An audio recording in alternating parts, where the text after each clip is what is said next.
నీ అవమానమునకు ప్రతిగా రెట్టింపు ఘనత నొందుదువు. ఏషయా 61:7.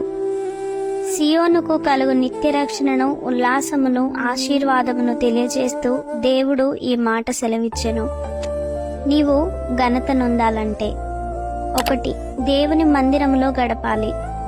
కీర్తన 84, 10, 11, 96వ అధ్యాయం 6.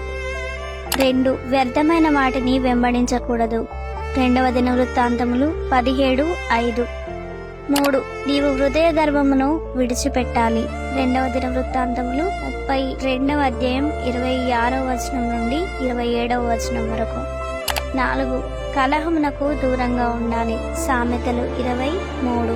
5. క్షమించే స్వభావమును కలిగి ఉండాలి. సామెతలు 19:11. 6. గద్దింపును లక్ష్య పెట్టాలి. సామెతలు 13:18. 7. దాతృత్వము కలిగి బీదలకివ్వాలి.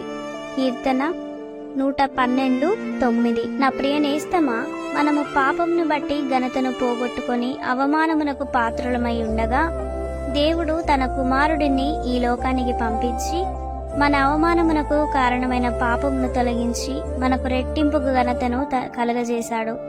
నేడు నీవు యేసును ఆశ్రయించి